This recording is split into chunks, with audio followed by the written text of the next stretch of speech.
Salut les investisseurs, j'espère que vous êtes en pleine forme. Je suis Louise, coach en immobilier au Belgian Invest Club. Aujourd'hui, je vais vous présenter la dernière partie de l'étude de cas de ma colocation à Mons. Donc, je peux vous assurer que je suis assez fière du résultat.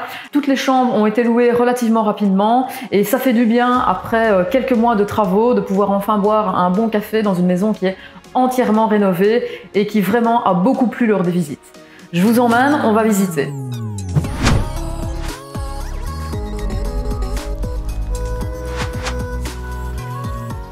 Bienvenue dans l'espace de vie principal de la colocation. Donc ici, il y a évidemment le salon, la salle à manger et qui donne un accès sur la cuisine derrière. Alors vous pouvez le voir bien, ici vraiment tout a été rénové et donc j'ai mis l'accent sur une décoration un petit peu tendance et sympa. Comme vous pouvez le voir ici derrière, eh bien j'ai opté pour un décor 3D en papier peint. C'est quelque chose que j'ai trouvé sur AliExpress et qui m'a coûté environ 60 €.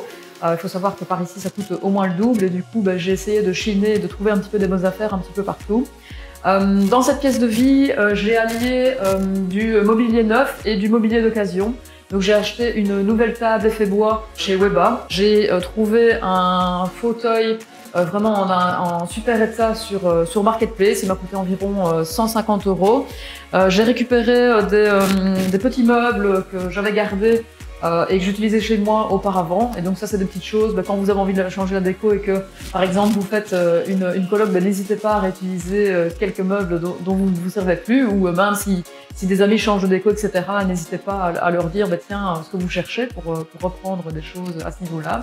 Et alors, au niveau du petit meuble TV, ça aussi, c'est quelque chose que j'ai acheté neuf. Et j'ai aussi récupéré une télévision dans ma famille. Comme ça permet aussi de réduire un petit peu les coûts. Comme vous pouvez le voir ici, la table elle peut convenir à 6 personnes. J'aurais pu mettre une table de 4, ceci dit la pièce permettait d'en avoir un petit peu plus. Du coup j'ai privilégié une plus grande table, histoire que voilà, ça puisse être un endroit sympathique pour les colocs, pour se retrouver le soir ou de temps en temps entre amis. Toutes les chaises ont aussi été trouvées sur Marketplace à un prix relativement intéressant. Je pense que j'ai dû payer 25 € pièce et pourtant elles sont neuves, donc ça c'est top. Et donc vous le voyez au niveau de la déco, eh bien j'ai vraiment un petit peu personnalisé pour que les gens puissent se sentir relativement bien. Par exemple ici j'ai créé un sticker les règles de la colocation pour rappeler tout en finesse voilà, certaines règles de vie pour que la vie en commun se passe bien. L'avantage c'est que ça c'est le genre de choses que je fabrique moi-même et donc ça m'a pas coûté grand chose. Alors du coup ici, je vous parlais de la cuisine. Je vous avais dit que je voulais entièrement rénover la cuisine. Eh bien c'est chose faite. Comme vous pouvez le voir, la cuisine elle a été entièrement repeinte. Donc pour ceux qui n'ont pas vu les vidéos précédentes, je vous invite à aller voir dans les liens sous la vidéo. Il y a tous les liens des anciennes vidéos. Cette cuisine, donc c'était une vieille cuisine en chêne. Elle a été repeinte en noir avec une peinture spécifique pour le bois, tout simplement. Ça m'a coûté environ 70 € de matériel. Au niveau des poignées, j'ai fait aussi le choix de les remplacer. Là, j'ai chiné en fait des poignées en fin de série à 1 € pièce.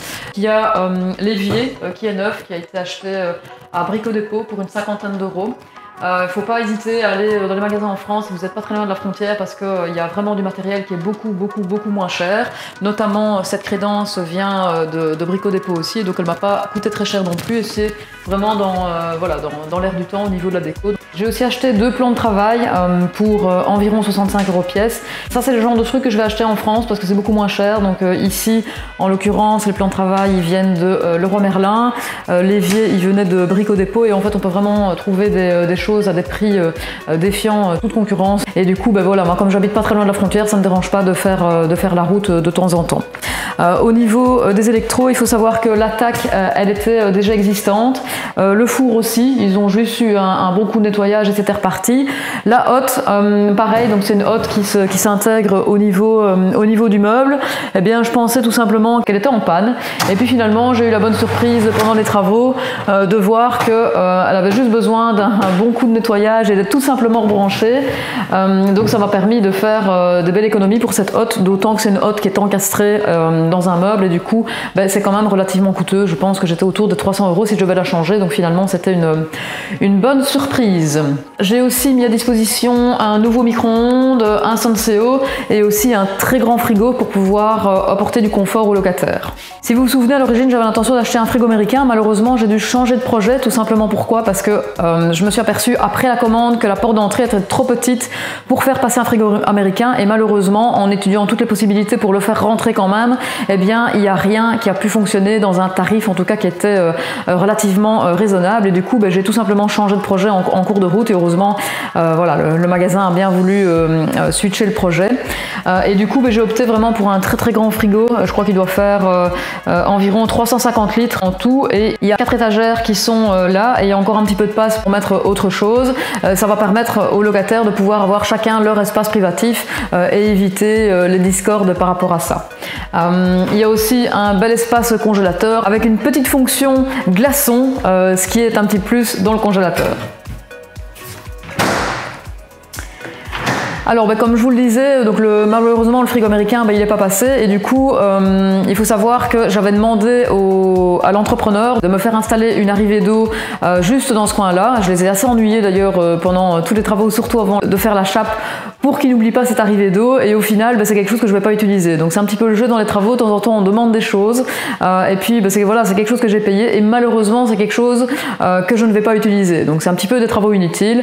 Après voilà, je veux dire ça aurait pu être pire. C'est vraiment quelque chose que j'avais pas imaginé, le fait qu'un frigo américain ne passe pas par ma porte d'entrée. Donc faites attention, si vous avez une petite porte d'entrée qui fait moins de 75 cm, eh bien faites attention au frigo que vous allez choisir, parce que potentiellement il pourrait rester sur le carreau et coincé dans la rue.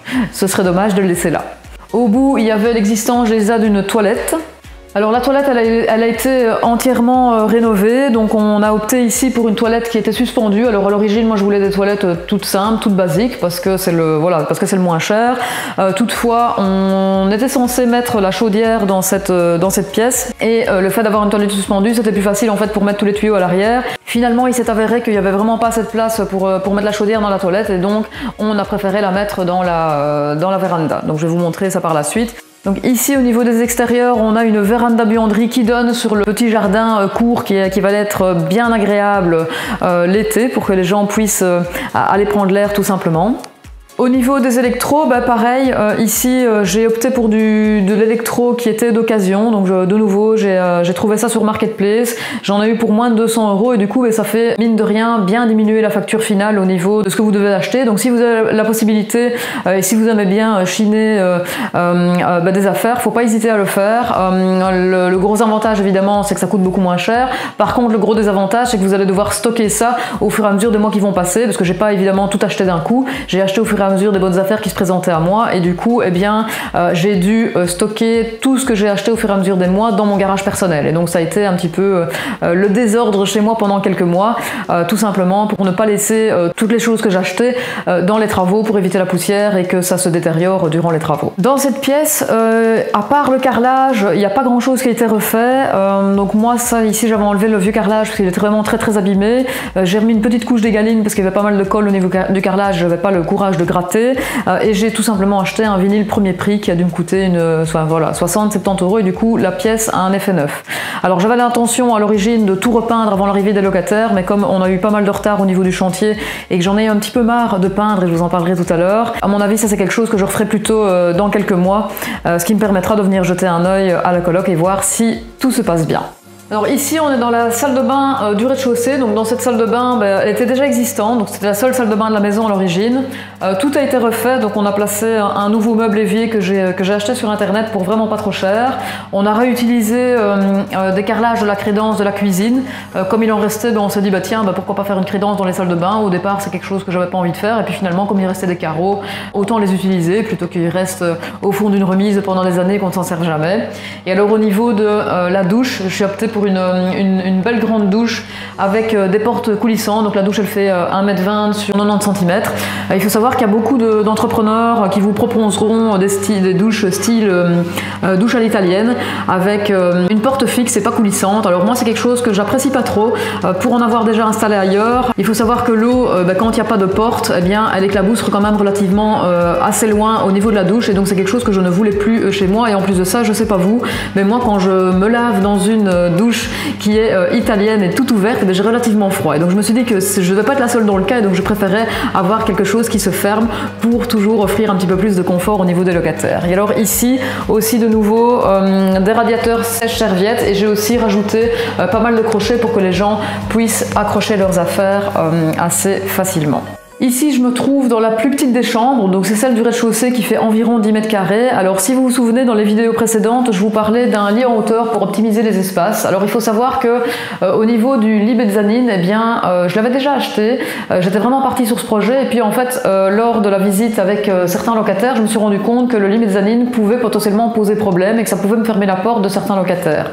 Et du coup, je me suis mise à réfléchir par rapport à ça, et je me suis dit, bah, tant pis, même si j'ai déjà acheté mon lit mezzanine d'occasion, eh bien je vais probablement changer de projet. Et puis finalement, il s'est avéré que ça m'arrangeait bien, parce que le lit mezzanine que j'avais acheté d'occasion, malheureusement j'ai fait une mauvaise affaire. J'avais été le chercher un soir où il faisait relativement sombre, et j'ai pas vu certains défauts dans le lit qui était déjà démonté, et du coup eh bien voilà, ça c'est malheureusement quelque chose que du coup est parti à la déchetterie. Je ne pourrais pas l'utiliser, donc c'est de l'argent qui a été perdu, qui mine de rien coûtait quand même déjà 80 €, mais bon bref. Je veux dire, quand on achète de l'occasion, parfois on fait de très très bonnes affaires, et parfois on en fait des moins bonnes. Ici ça a été le cas, mais j'ai su rebondir en changeant de projet, en achetant du coup un lit plus confortable pour les personnes. Il est d'occasion aussi, et celui-ci il est de bonne facture. Je suis partie du coup pour un lit d'1,20 m, donc c'est un lit d'une personne et demie. Ça permet de louer aussi plus facilement, parce qu'il faut savoir que les chambres à 2 lits se louent beaucoup plus facilement. Et pour le reste du mobilier, il y a une garde-robe Ikea noire. J'aime bien les meubles noirs, c'est un petit peu design et tendance. Et il y a un bureau d'occasion qui va aussi arriver dans quelques jours. Alors dans cette chambre, j'ai opté pour des sablages au niveau des vitres. Comme on est côté rue, il fallait quand même qu'il n'y ait pas de visibilité quand les gens se promènent sur le trottoir, tout simplement. Et il y a aussi des volets électriques, tout simplement pour offrir un petit peu plus de confort à la locataire. Comme on est sur la rue, il y a potentiellement un petit peu plus de bruit au niveau de la route. Un volet électrique, ça permet non seulement de pouvoir dormir correctement dans le noir, mais aussi de se prémunir un petit peu du bruit. Cette chambre, je l'ai louée 320 € plus 80 € de charge, donc c'est la chambre qui est la moins chère de la colocation, mais comme c'est aussi la plus petite, je voulais que ce ne soit pas un frein et qu'elle soit louée rapidement. Alors cette chambre, elle est relativement confortable, donc comme vous pouvez le voir ici, il y a un lit 2 personnes, donc j'ai opté pour des lits d'une taille d'1,40 m, comme ça ça permet d'avoir un petit peu plus d'espace de vie et en même temps d'avoir du confort au niveau de la personne qui va y vivre. Cette chambre, elle a été louée à un jeune travailleur au prix de 365 € plus 80 € de charge. J'ai installé, les meubles, ils ont été achetés chez Weba, j'avais envie de sortir un petit peu de l'ordinaire. Il y a vraiment une très très grande garde-robe, il y a aussi un espace évier privatif et un espace bureau. Alors dans cette chambre, comme vous pouvez le voir aussi, il y a des brises-vues au premier étage, tout simplement parce que dans cette rue-ci, en fait, c'est une rue où il y a pas mal d'appartements, de studios, de cotes et d'autres colocations, et donc il y a pas mal de vis-à-vis au niveau de la rue, donc j'ai préféré offrir de nouveau un petit peu plus de confort aux personnes. Il y a aussi des volets qui, eux, sont manuels. Alors ils sont relativement anciens, mais ils sont toujours fonctionnels, et donc j'ai préféré les garder. Donc même si on a changé l'entièreté des châssis, comme les volets sont, je veux dire, à l'extérieur, c'était pas un problème de garder les deux. Et alors j'ai fait installer aussi des rideaux, histoire que la personne n'ait qu'à poser ses bagages et n'ait absolument plus rien à faire quand elle arrive. C'est vraiment une chambre qui a été relativement bien appréciée. Cette chambre-ci, si vous vous souvenez, j'ai repeint tous les sols moi-même. J'ai aussi fait en partie toute la peinture de ces espaces. Ici, je me trouve dans la deuxième salle de bain. Cette salle de bain, elle a été créée de toutes pièces. Donc, à l'origine, ici, c'était une chambre qui avait un escalier passant vers les étages. Et donc, c'était pour moi important de pouvoir offrir un peu plus de confort aux locataires et d'ajouter une deuxième salle de bain qui, pour 4 personnes, je pense, était nécessaire. Alors, de nouveau, ici, j'ai opté pour une grande douche qui est fermée avec une porte coulissante. Les meubles de salle de bain, je les ai achetés d'occasion, de nouveau sur Marketplace. Je les ai payés environ 225 € et en plus de ça, la personne est venue me les livrer. Donc parfois, on tombe aussi sur des gens sympas. Donc là, j'ai vraiment fait une très très bonne affaire. Et alors, au niveau de la crédence, là de nouveau, au départ, je voulais pas en faire et j'ai réutilisé tout simplement les carreaux qui restaient de la douche. Et comme ça, ça permet d'avoir un petit peu plus de confort au niveau du nettoyage de la salle de bain et éviter que les murs prennent l'eau au fur et à mesure du temps qui va passer. Alors, comme vous pouvez le voir un petit peu dans toute la coloc, en fait, j'ai fait un petit peu de déco au niveau des stickers. J'ai mis des citations que moi j'aime bien et qui m'inspirent et qui, j'espère, inspireront aussi les locataires. Il faut savoir que ça, la déco, je l'ai faite juste quelques jours avant que les locataires arrivent et donc ils vont le découvrir tout à l'heure quand je remettrai les clés. Et donc, voilà, j'espère que ce sera bien, apprécié parce qu'en tout cas, moi, c'est vraiment un truc que j'adore. Et regardez par exemple ici, le matin, tu peux rester couché pour poursuivre ton rêve ou te lever pour le réaliser. Et ça, c'est vraiment quelque chose que je vous invite à méditer parce que j'entends beaucoup de personnes dire « Ouais, mais de toute façon, sur Internet, maintenant, on trouve plus de biens qui sont...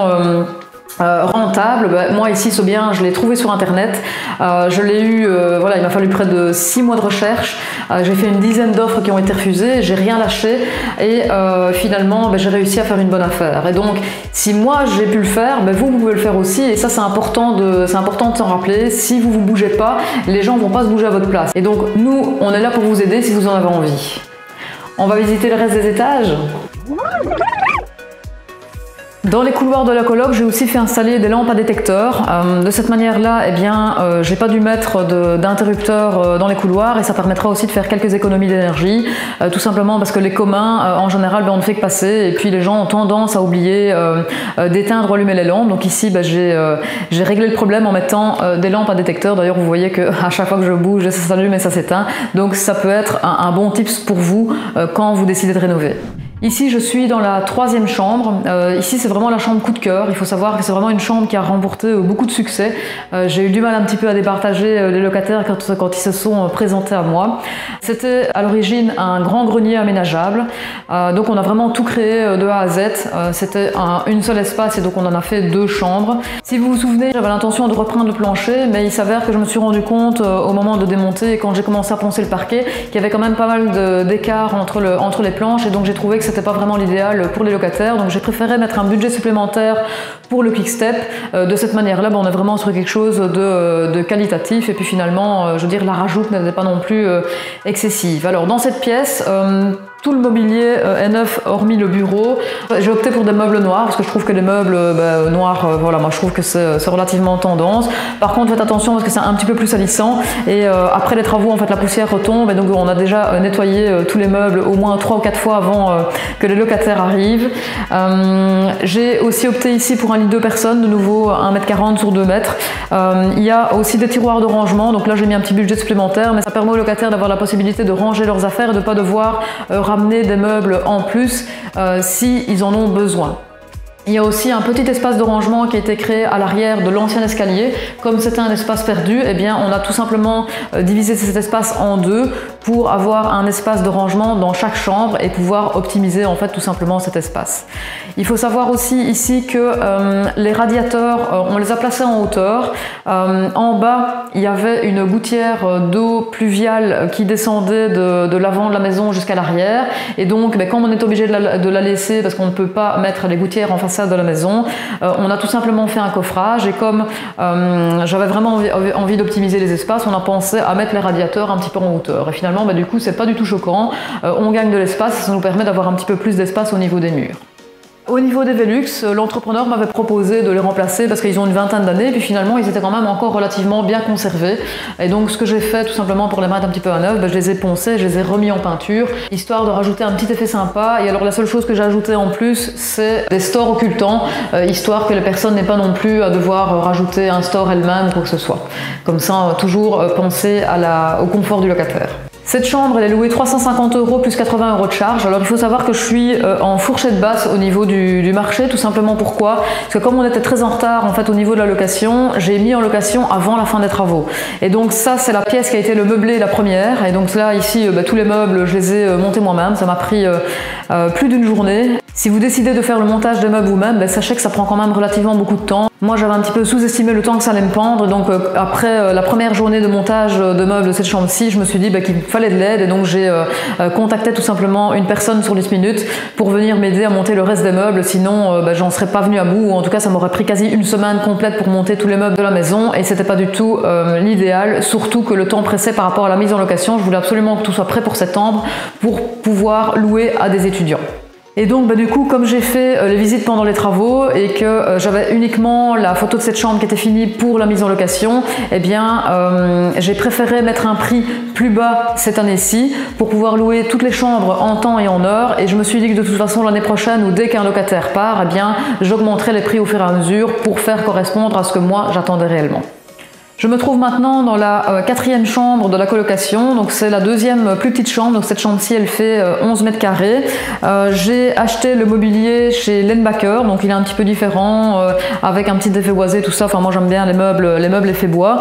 Ici j'avais opté pour un lit une personne, parce que j'avais un petit peu peur qu'un lit de personne prenne un petit peu trop de place. Finalement, en remesurant, j'aurais pu partir sur un lit de personnes, donc il n'est pas impossible que quand ce locataire-ci terminera ses études, en tout cas s'il reste pendant plusieurs années, que j'opte pour un lit de personnes, histoire de pouvoir louer la chambre un petit peu plus cher. Donc ici pour le moment je loue 340 € plus 80 € de charge, mais comme je vous l'avais dit tout à l'heure, les chambres à un lit se louent un petit peu plus difficilement que les chambres à 2 lits, et franchement j'ai vraiment la place pour mettre un lit 1,40 m, donc dès que j'en aurai la possibilité, eh bien je revendrai tout simplement ce lit là d'occasion et j'en racheterai un de 2 personnes, histoire de pouvoir augmenter un petit peu le loyer, d'avoir plus de choix aussi au niveau des locataires. Dans cette chambre, comme vous pouvez le voir, en fait, il n'y a pas de garde-robe physique, donc c'est vraiment, on est parti sur l'espace derrière l'escalier pour faire une garde-robe avec une penderie. De cette manière-là, comme la chambre était un petit peu plus petite, ça permettait de gagner un petit peu d'espace au sol et de gagner un petit peu d'espace pour la personne qui allait vivre.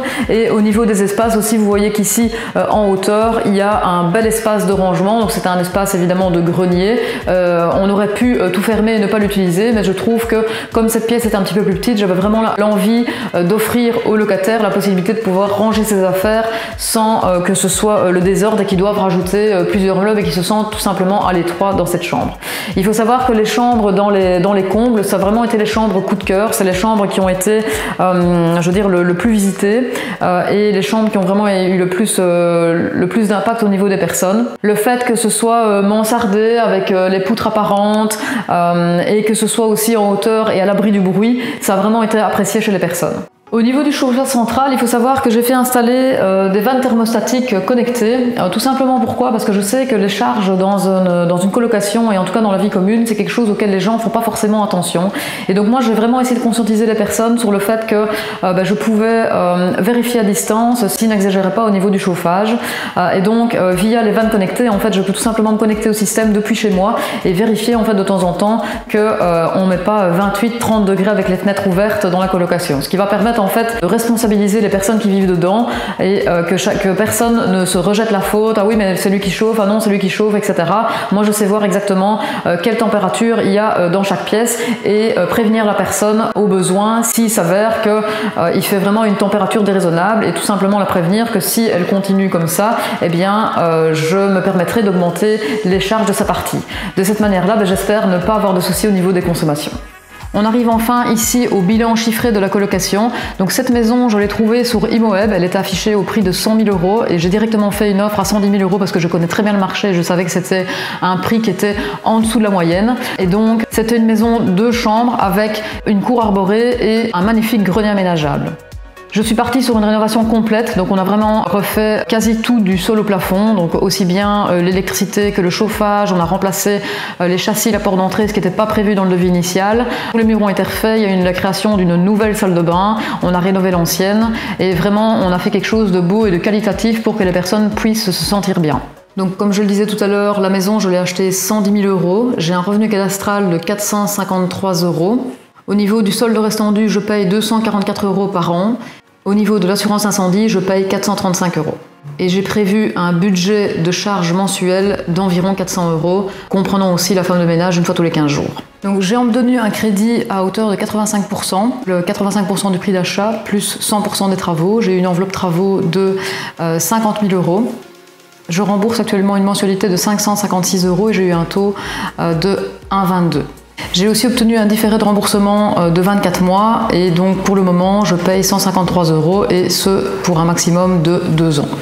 Au niveau de la mise en location, il faut savoir que je suis partie sur un bail de colocation de 4 personnes. Alors pour le moment, comme j'ai mis en location pendant les travaux, j'ai loué en fourchette basse, mais dès que les locataires changeront et avec les photos que j'ai fait actuellement, il faut savoir que j'augmenterai un petit peu le loyer de 20 à 30 euros par chambre pour les prochains locataires, donc la rentabilité sera un petit peu plus élevée.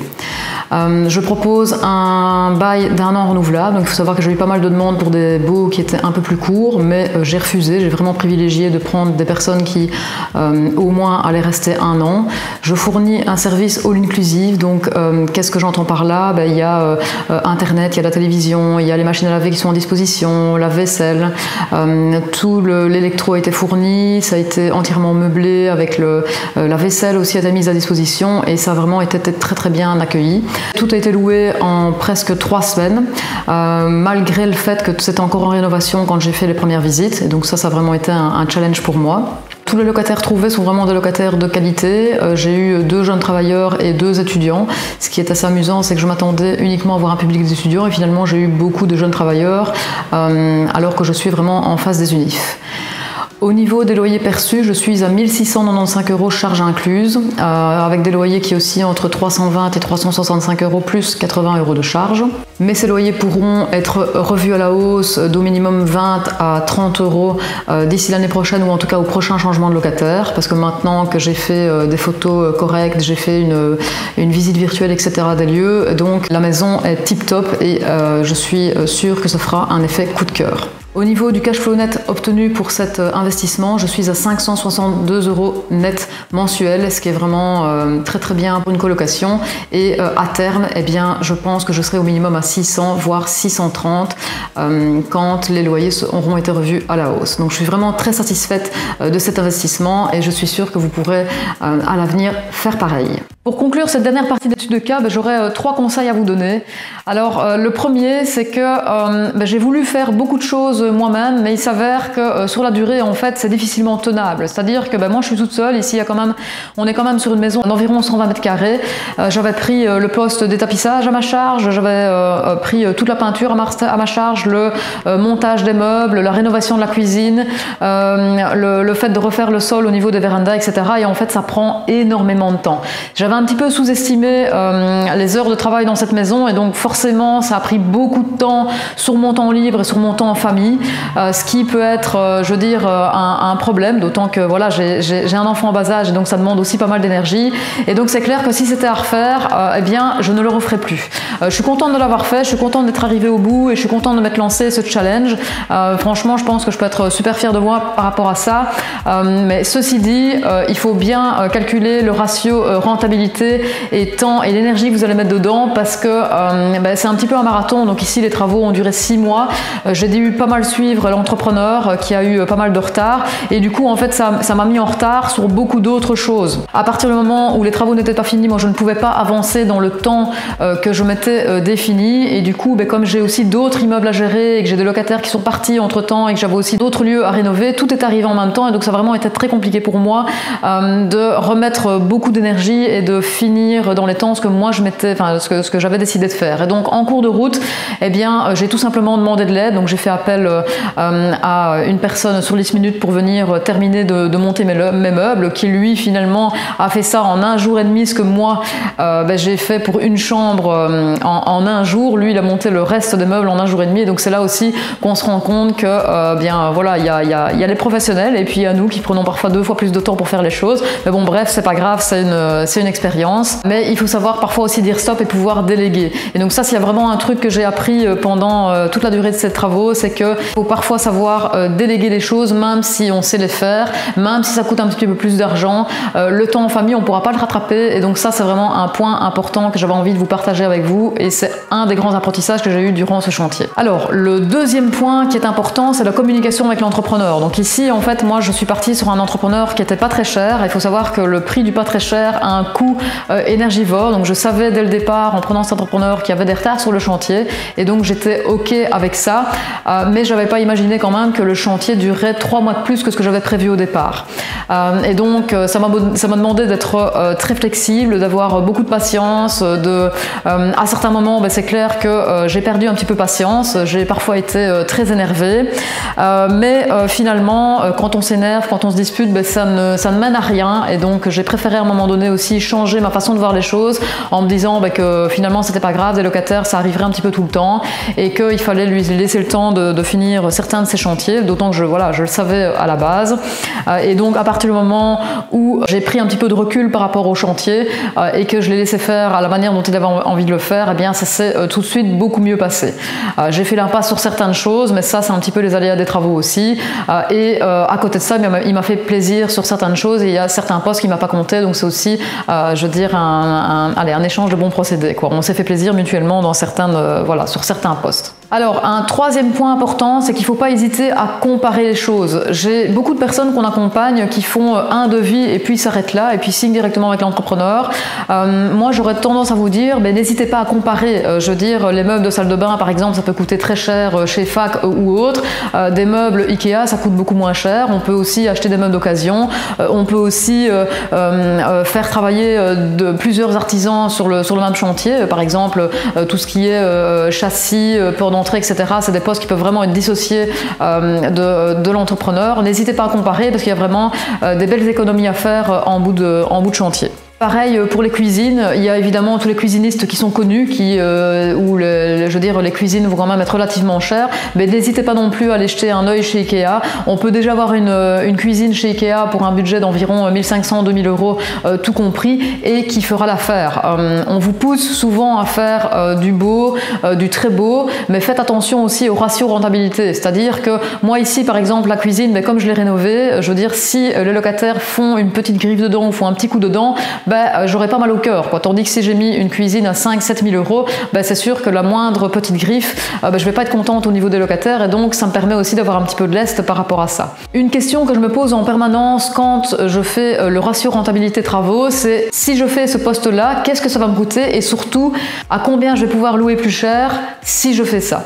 Et ça, c'est vraiment un bon indicateur, c'est-à-dire que parfois, on se laisse un petit peu entraîner, les entrepreneurs, ils ont des bonnes idées, on a envie de mettre plein de potes encastrés, on a envie de refaire plein de plafonds, on a envie de mettre des salles de bain, des meubles de salle de bain qui sont super design, et c'est vrai, c'est beau, et on a envie d'y vivre, et moi ici, j'ai envie de vivre dans cette coloc, et ça, c'est vraiment un point important, mais faites attention que si, à un moment donné, vous explosez le budget, eh bien, en combien de temps, en combien de mois, en combien d'années, vous allez récupérer les sommes qui sont investies. Donc, n'oubliez pas de vous poser la question, si je fais ce poste-là, combien je vais pouvoir louer plus cher? Est-ce que ça vaut vraiment la peine de le faire?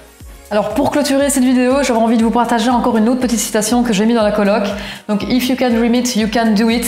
Si vous pouvez le rêver, vous pouvez le faire. Alors si j'ai pu le faire, vous pouvez le faire aussi. Donc n'hésitez pas, si vous avez des questions, si vous avez des commentaires, si vous n'avez pas envie de vous lancer tout seul dans un projet immobilier, nous on est là pour pouvoir vous aider. Donc n'hésitez pas, laissez vos petits commentaires, abonnez-vous à la chaîne, et on se retrouve à bientôt pour la suite.